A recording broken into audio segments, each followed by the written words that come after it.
گمشدائے کسوئی کا ہے واقعہ، گمشدائے کسوئی کا ہے واقعہ، جانے کب تک اسے ڈھونڈتی عائشہ،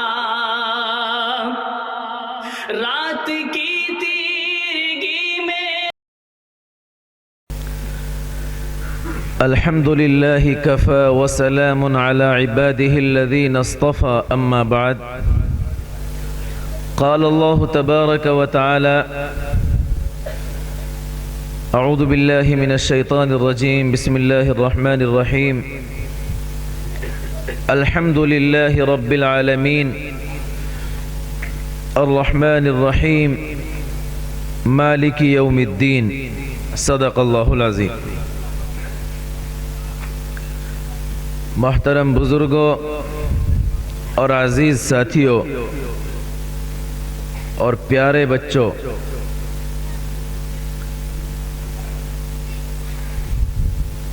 میری سنو، جلسے میں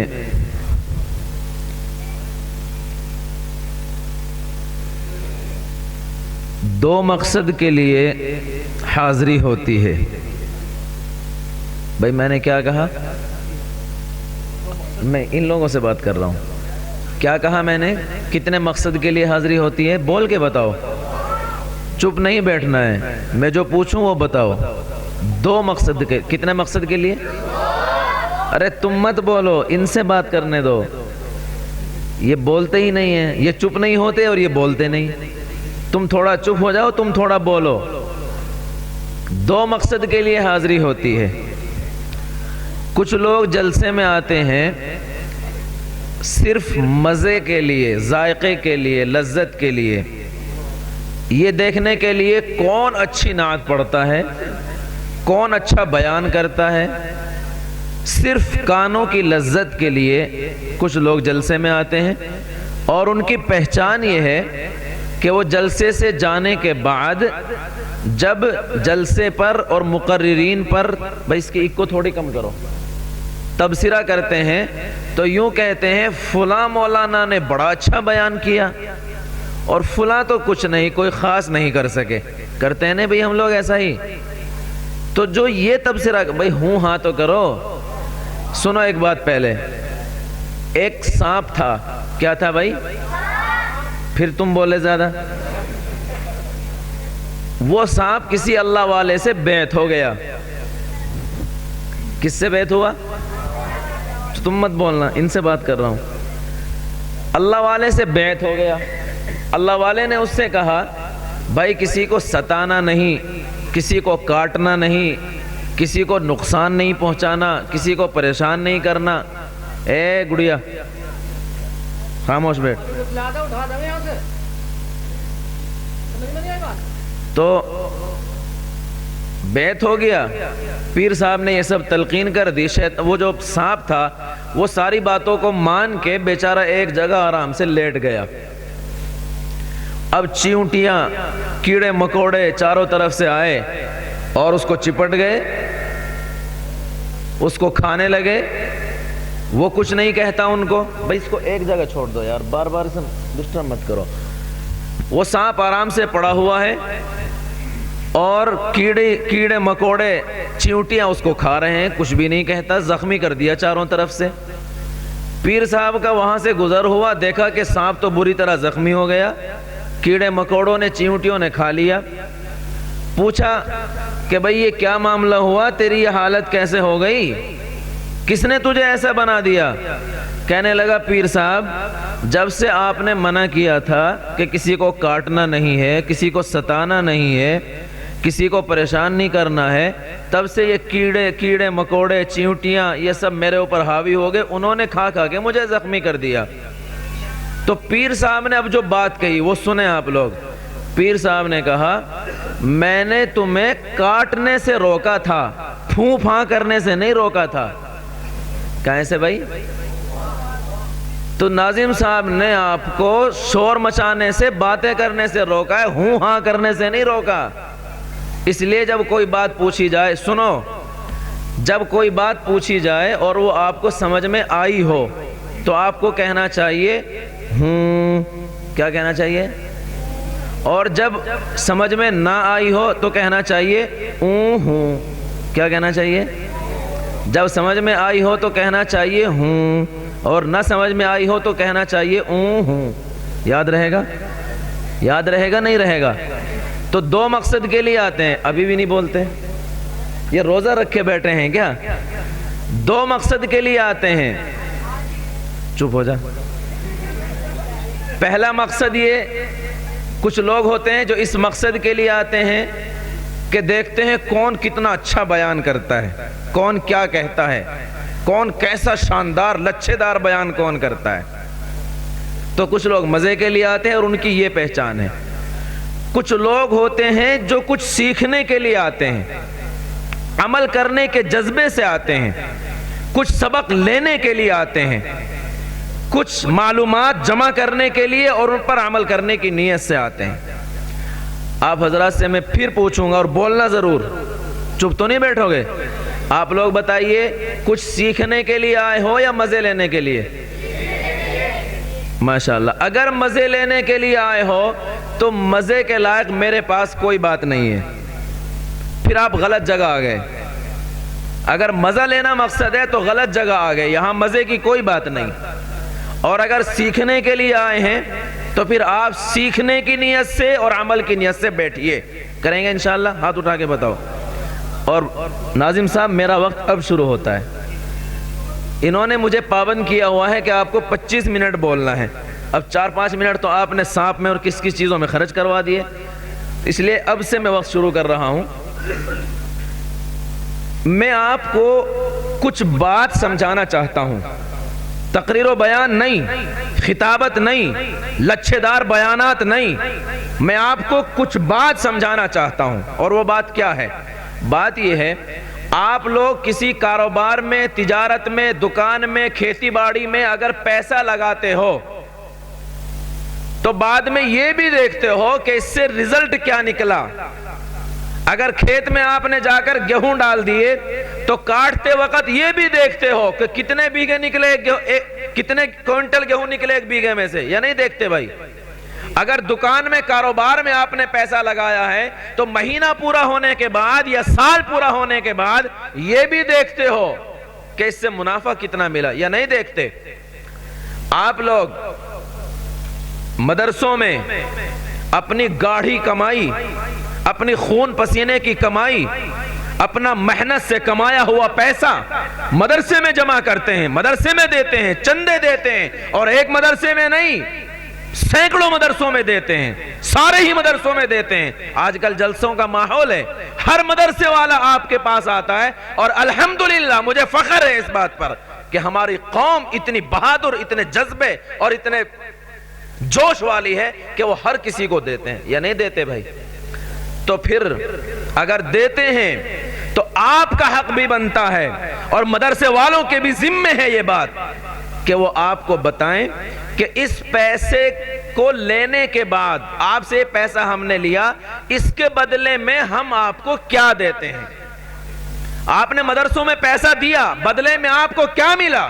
آپ کو پوچھنا چاہیے اس پیسے کے بدلے ہمیں کیا ملا، آپ نے ہمیں کیا تیار کر کے دیا، کیا ہمیں اس سے منافع ہوا، کیا اس کا رزلٹ نکلا، اس سے پیداوار کیا حاصل ہوئی. یہ آپ کا بھی حق ہے پوچھنے کا، اور ذمہ داروں کا، مدرسے والوں کا بھی حق ہے کہ وہ بتائیں کہ ہم اس پیسے کے بدلے آپ کو کیا تیار کر کے دیتے ہیں.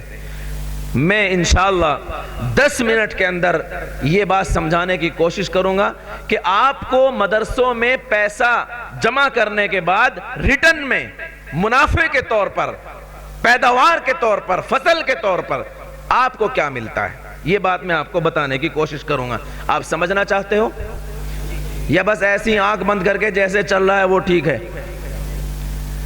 میں نے قرآن کریم کی 2-3 آیتیں تلاوت کی ہیں سورہ فاتحہ کی. سورہ فاتحہ آپ لوگ قرآن میں روز پڑھتے ہیں، اس میں ایک آیت ہے مالک یوم الدین. یاد ہے سب کو؟ مالک یوم الدین. بس اس آیت کی روشنی میں آپ کو یہ سمجھانے کی کوشش کروں گا، اللہ مجھے کامیابی دے، کہ آپ کو مدرسوں میں یہ سب جمع کرنے کے بعد، یہ گاڑی کمائی دینے کے بعد آپ کو کیا ملتا ہے۔ اس آیت کا ترجمہ یہ ہے، اللہ رب العزت والجلال فرماتے ہیں کہ وہ قیامت کا دن، اس دنیا کے ختم ہونے کے بعد جو دن آئے گا، جو 50,000 سال کا ہوگا، 50,000 سال کا جو دن ہوگا، اس دن کا میں مالک ہوں۔ کیا کہتا ہے رب؟ میں قیامت کے دن کا، میں بدلے کے دن کا، یوم جزا کا میں مالک ہوں۔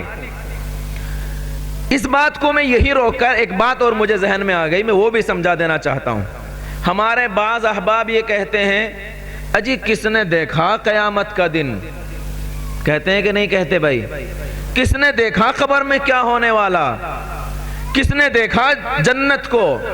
کس نے دیکھا ہے جہنم کو؟ کس کو پتا ہے کہ مرنے کے بعد کیا ہوگا؟ یہ تو ویسی باتیں ہیں۔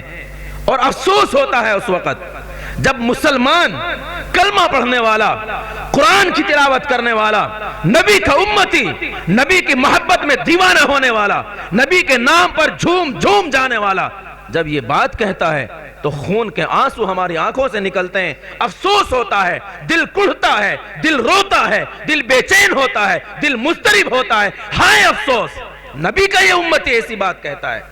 ایک مرتبہ حضرت خزیمہ رضی اللہ عنہ ایک صحابی ہیں، اللہ کے نبی صلی اللہ علیہ وسلم نے ایک یہودی سے ایک اونٹ خریدا اور اس کو پیسے بھی دے دیے، لیکن وہ یہودی کہنے لگا اللہ کے نبی صلی اللہ علیہ وسلم سے کہ محمد تو نے میرے پیسے نہیں دیے۔ کیا کہا اس نے؟ تو نے میرے پیسے نہیں دیے۔ اللہ کے نبی کہہ رہے ہیں میں پیسے دے چکا۔ اس وقت گواہ وہاں کوئی نہیں تھا، اکیلے تھے۔ او بچے ادھر سن، ادھر سن، میں ٹھیک ہو گئے، بیٹھ، یہ چھوڑ کے بیٹھی گھٹنے، اچھی طرح بیٹھ۔ کوئی گواہ نہیں تھا، اکیلے اللہ کے نبی اور وہ یہودی۔ یہودی کہتا ہے محمد تو نے پیسے نہیں دیے، نبی جی کہتے ہیں کہ میں پیسے دے چکا۔ اب مسئلہ الجھ گیا۔ وہ یہودی کہتا ہے کہ گواہ پیش کرو اگر آپ نے پیسے دے دیے ہیں۔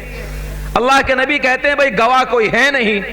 اسی دوران حضرت خزیمہ رضی اللہ عنہ آ گئے اور آ کر کہنے لگے یہودی سے کہ او یہودی، میں گواہی دیتا ہوں کہ محمد صلی اللہ علیہ وسلم نے تیرے پیسے دے دیے۔ اب گواہ مل گیا، بات ختم ہو گئی، یہودی چلا گیا۔ پیارے نبی صلی اللہ علیہ وسلم نے حضرت خزیمہ سے پوچھا کہ خزیمہ، جس وقت میں نے پیسے اس کو دیے تھے اس وقت تم تو یہاں موجود تھے نہیں؟ گواہی تو وہ دیتا ہے جس نے معاملے کو آنکھوں سے دیکھا ہو۔ گواہی دینے کا حق اس کو ہے جو معاملے کے وقت وہاں موجود ہو۔ خزیمہ تم موجود نہیں تھے، تم نے گواہی کیسے دے دی؟ حضرت خزیمہ رضی اللہ عنہ نے جو بات ارشاد فرمائی وہ بات میں آپ کو بتانا چاہتا ہوں۔ حضرت خزیمہ نے کہا کہ اے اللہ کے نبی، آپ ہمیں آسمان سے اوپر کی خبریں روز بتاتے ہو، ساتویں آسمان سے اوپر کی باتیں بتاتے ہو، دوسری دنیا، آخرت اور قیامت کی باتیں بتاتے ہو، ان ساری باتوں میں ہمیں آپ پر یقین ہے، ہم آپ کی تصدیق کرتے ہیں، تو اے یہودی کے چند روپوں کے بارے میں کیا ہم آپ کی تصدیق نہیں کریں گے؟ اور انہوں نے فرمایا نبی جی، میں اپنی آنکھ سے دیکھے ہوئے کو جھوٹا مان سکتا ہوں، آپ کی زبان سے نکلی ہوئی بات کو کبھی جھوٹا نہیں مان سکتا۔ جتنا یقین مجھے اپنی آنکھوں کے اوپر ہے اس سے کہیں زیادہ مجھے آپ کی زبان مبارک سے نکلے ہوئے الفاظ پر یقین ہے، اور یقین کی بنیاد پر گواہی دی جاتی ہے۔ چونکہ میں نے آپ کی زبان سے سنا آپ یہ کہہ رہے تھے کہ میں نے پیسے دے دیے، اس لیے اپنی آنکھوں سے زیادہ مجھے یقین ہو گیا، میں نے گواہی دے دی۔ تو بھائی قرآن، رب کا قرآن اگر کسی بات کو کہہ دے، رب کا نبی اگر کسی بات کو کہہ دے، وہ سچی ہے، 100% سچی ہے۔ ہماری آنکھیں جھوٹی ہو سکتی ہیں، یہ آسمان نیچے گر سکتا ہے، پہاڑ ریزہ ریزہ ہو سکتے ہیں، یہ زمین پھٹ سکتی ہے، لیکن یاد رکھو پیارے مصطفیٰ صلی اللہ علیہ وسلم کی بات کبھی جھوٹی نہیں ہو سکتی۔ اس لیے قیامت برحق ہے، سب کہو اپنی زبان سے، بولو قیامت برحق ہے۔ جہنم برحق ہے، جنت برحق ہے، پیارے نبی کی ساری باتیں برحق ہیں۔ اللہ فرماتا ہے میں اس قیامت کے دن کا مالک ہوں۔ کیا کہتا ہے بھائی؟ سنو سنو سنو، ایک ہوتا ہے مالک، ایک ہوتا ہے قاضی۔ اللہ تعالیٰ نے مالک یوم الدین کہا، قاضی یوم الدین نہیں کہا۔ یہ نہیں کہا کہ میں یوم جزا کا قاضی ہوں، یہ نہیں کہا، جج ہوں نہیں کہا، بلکہ یہ کہا میں یوم جزا کا مالک ہوں۔ اب مالک اور قاضی میں کیا فرق ہے؟ مالک اور قاضی میں کئی طرح سے فرق ہے۔ پہلا فرق مالک اور قاضی میں یہ ہے کہ قاضی اور جج جو ہوتا ہے وہ خود بھی قانون کا پابند ہوتا ہے، اور مالک کسی قانون کا پابند نہیں ہوتا۔ قاضی اور جج قانون کے تحت ہوتا ہے، اس کے ہاتھ بھی قانون سے بندھے ہوئے ہوتے ہیں۔ مالک کے ہاتھ قانون سے بندھے ہوئے نہیں ہوتے، مالک قانون سے بالا تر ہوتا ہے، قانون سے آزاد ہوتا ہے۔ اس کو ذرا مثال سے سمجھیں۔ کسی کی دکان میں چوری ہو گئی، ٹھیک ہے بھائی، اور چور پکڑا گیا۔ چور کو پکڑ کے تھانے میں لے گئے یا کورٹ کچہری میں لے گئے، مقدمہ اس کے اوپر کر دیا۔ گواہوں کی بنیاد پر، ثبوتوں کی بنیاد پر، دلائل کی بنیاد پر یہ بات ثابت کر دی گئی کہ چور یہی ہے، ٹھیک ہے، ثابت ہو گیا کہ چور یہ ہے۔ ثابت ہونے کے بعد وہ جج یہ نہیں کہہ سکتا کہ ہاں ٹھیک ہے ثابت ہو گیا چور یہی ہے، لیکن ہم اس کو سزا نہیں دیتے، ہم اس کو معاف کر دیتے ہیں۔ جج یہ نہیں کہہ سکتا، جج پابند ہے، اگر چوری ثابت ہو گئی تو اس کو قانون کے مطابق سزا دے گا۔ اگر جج یہ کہہ دے کہ نہیں میں اس کو سزا نہیں دیتا تو ہم کیا کہیں گے؟ آپ کیسے یہ کام کر سکتے ہو؟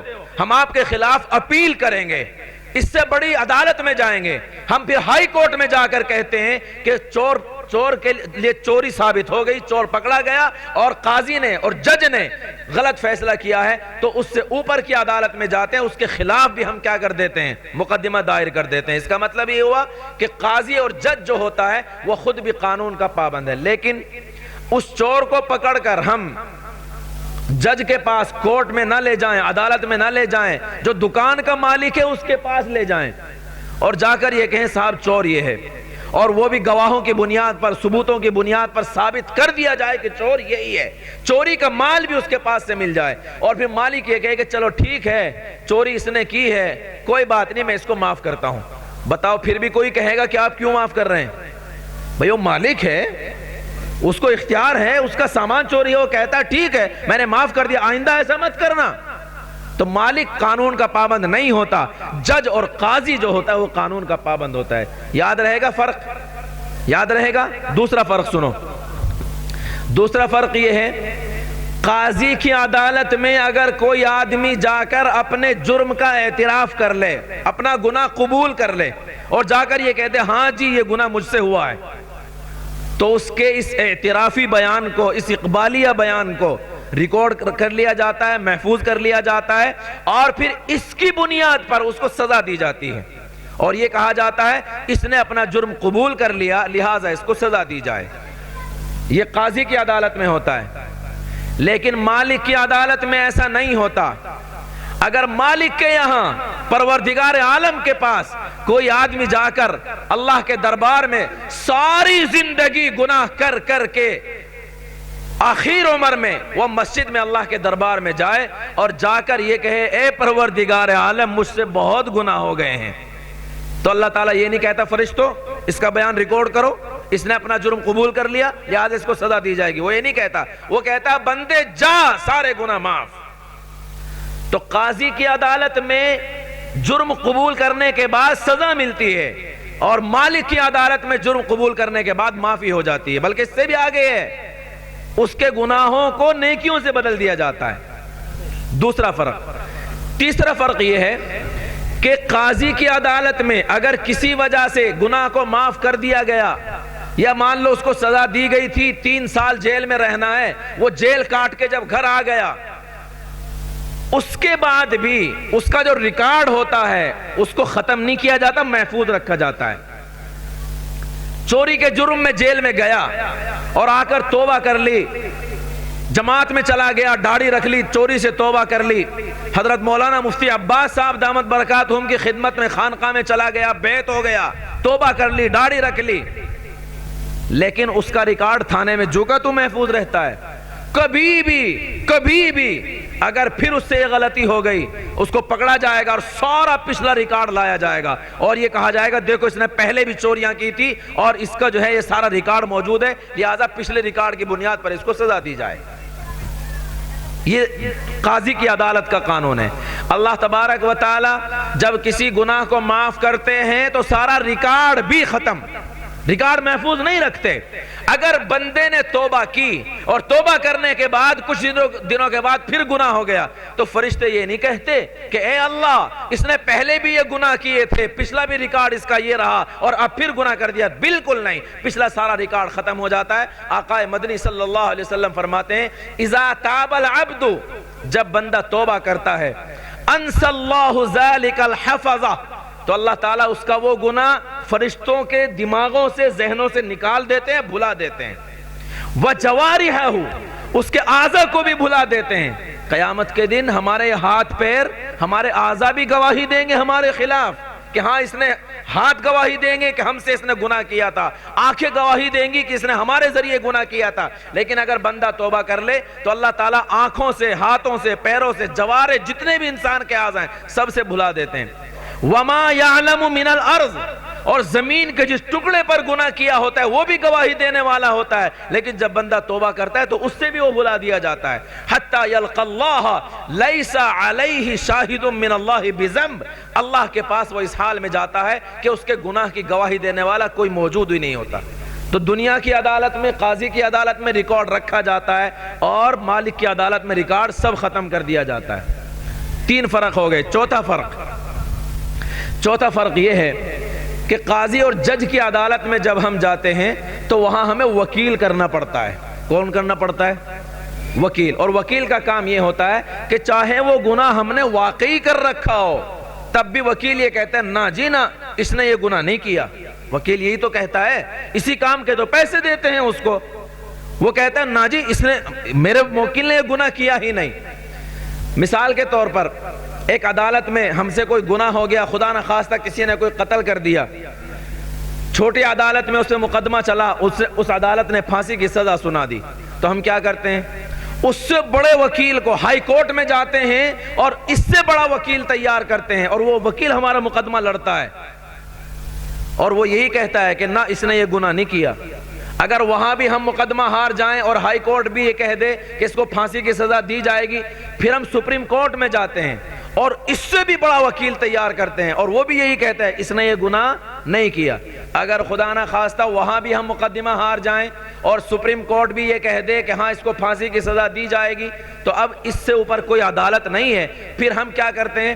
پھر ہم راشٹرپتی کے پاس، جس کو صدر مملکت، بادشاہ اور مالک کہا جاتا ہے، بادشاہ کو ملک عربی میں کہتے ہیں، اس کے پاس جاتے ہیں.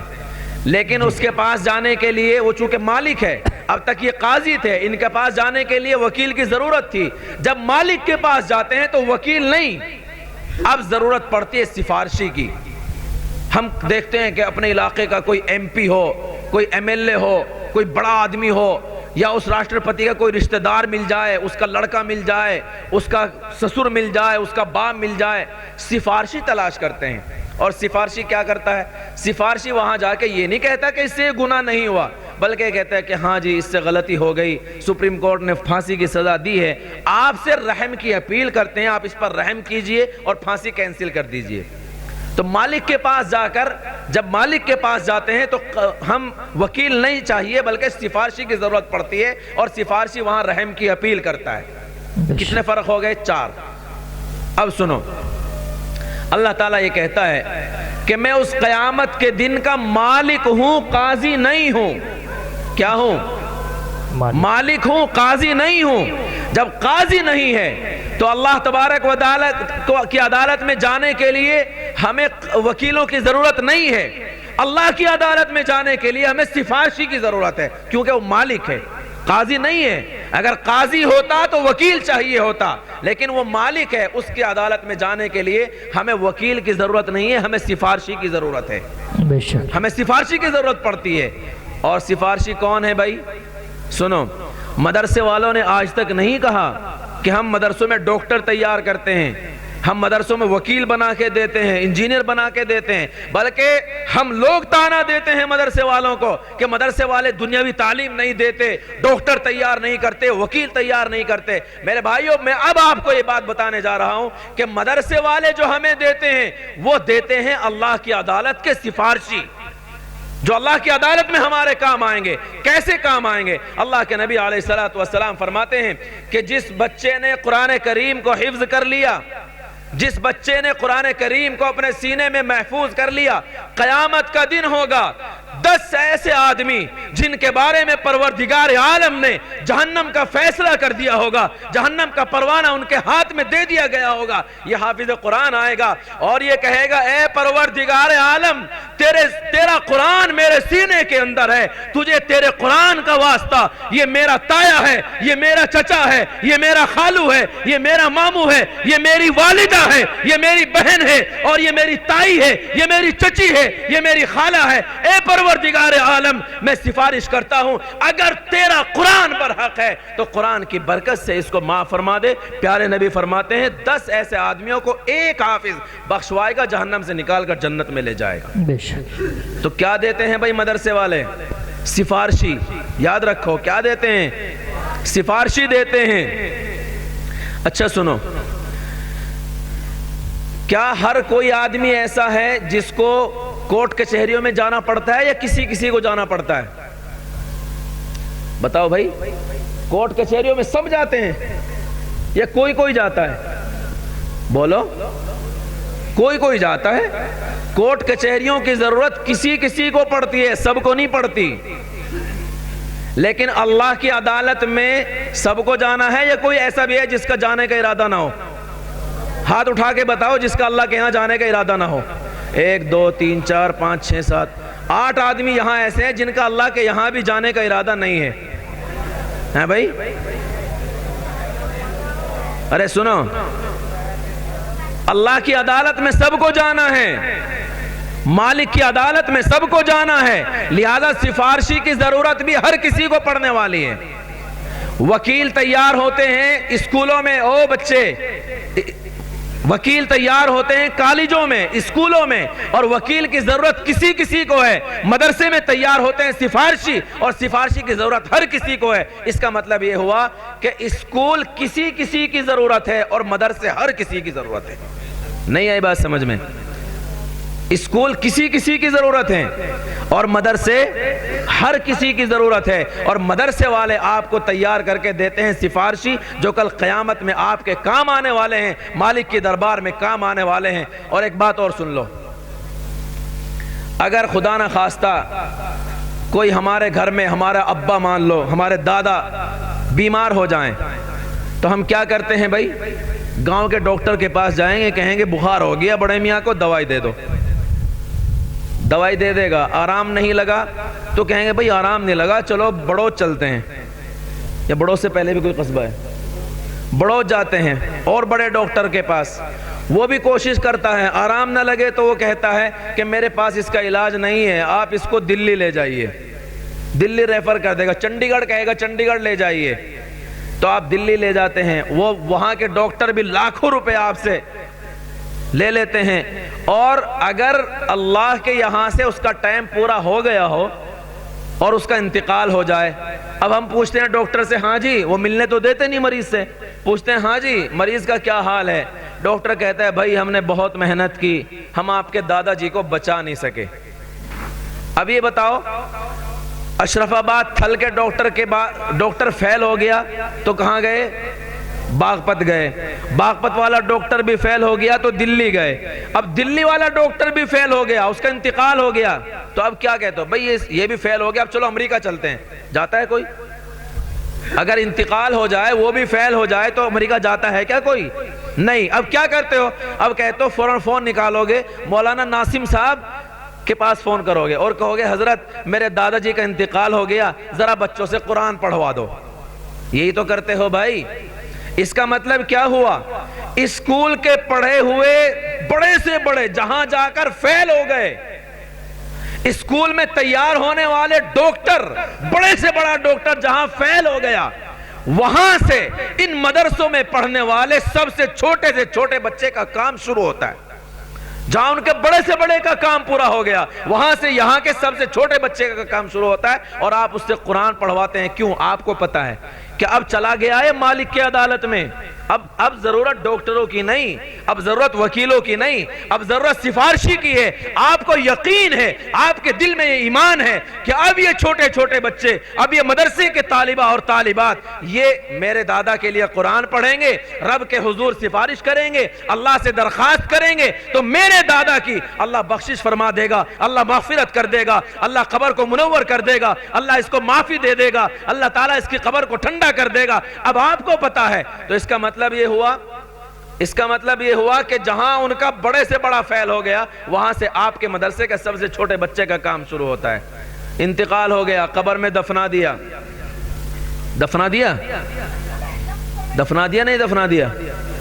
دیا کس کو؟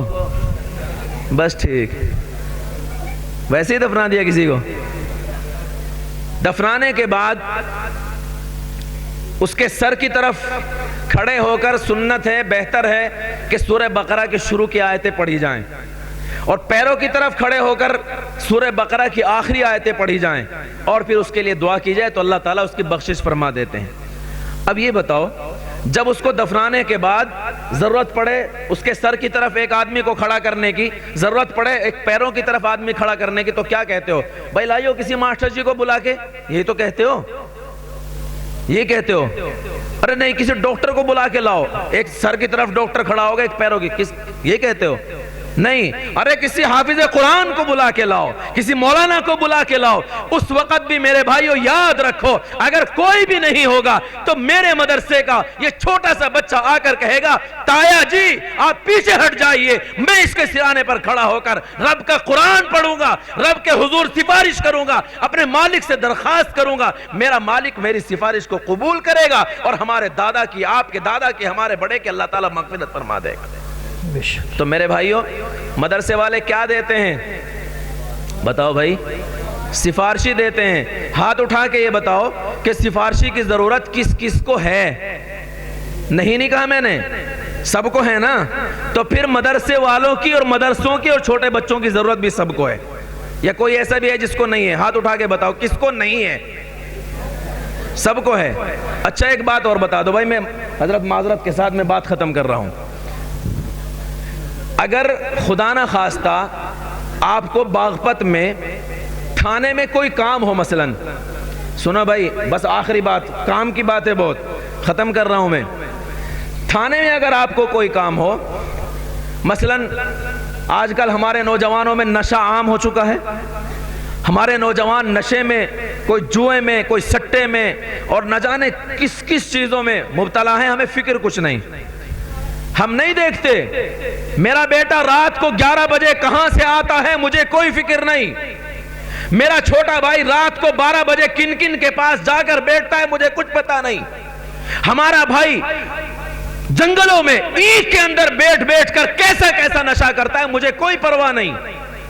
جو ہو رہا ہے ہونے دو، آنکھ بند کر کے دنیا کے پیچھے دوڑے ہوئے ہیں، ہمیں کوئی فکر نہیں ہے یہ نوجوان نسل کہاں جا رہی ہے، ہمیں کوئی پرواہ نہیں ہے یہ مسلمان نوجوان کہاں جا رہا ہے، ہمیں کچھ پرواہ نہیں ہے یہ امت مسلمہ کا کل کا مستقبل کیسے برباد ہو رہا ہے، ہمیں کوئی فکر نہیں. لیکن پکڑا گیا، پولیس نے پکڑ لیا، چلا گیا تھانے میں. اب کیا کرتے ہو؟ اب جاؤ گے گاؤں کے کسی چودھری صاحب کے پاس یا گاؤں کے پردھان کے پاس، اجی مہاراجا کت پکڑا گیا، اسے چھڑوا دو. یہی تو کہتے ہو نا، اجی اسے چھڑوا دو. چل بھائی، اس سے کام نہیں چلے گا. پڑوس کے گاؤں میں کوئی ہوگا، جی وہ پردھان جی فلاں، وہ نیتا جی، ان کی بات بہت چلتی ہے تھانے میں، ان کو لے کے چلو.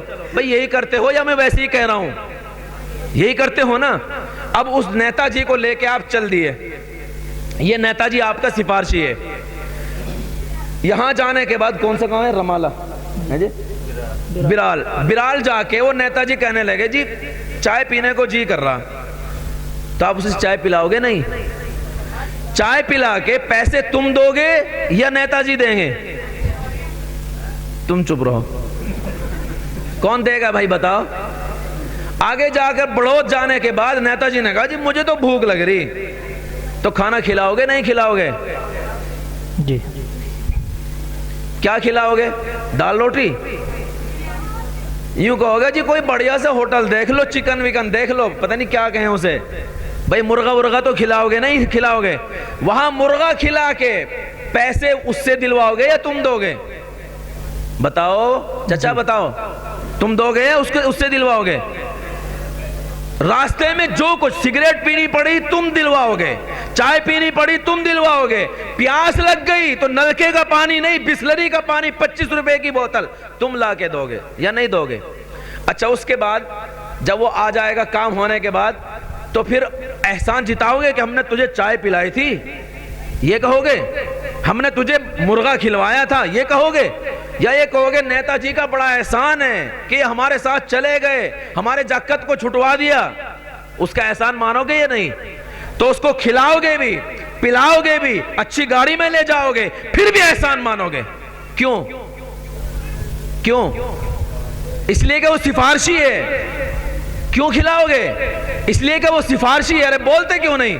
اس لیے کہ وہ، سب بولو، یہ محلے والے بولیں، اس لیے کہ وہ سفارشی ہے. اچھا اب یہ بتاؤ، جب اس سفارشی کا کھانا پینا آنا جانا کرایہ سب کچھ تم دیتے ہو اور احسان بھی مانتے ہو، تو یہ رب تعالیٰ کے حضور جو تمہاری سفارش کرنے والے ہیں، اللہ تعالیٰ کے یہاں سب سے بڑی عدالت میں جو تمہاری سفارش کریں گے، اور کیسی سفارش؟ قیامت کا دن ہوگا، پیارے نبی صلی اللہ علیہ وسلم جنت سے تمام علماء کو لے کر، تمام اتقیاء کو لے کر، تمام اصفیاء کو لے کر، تمام اپنے ماننے والوں کو لے کر، اپنے چاہنے والوں کو لے کر جائیں گے جہنم کی طرف.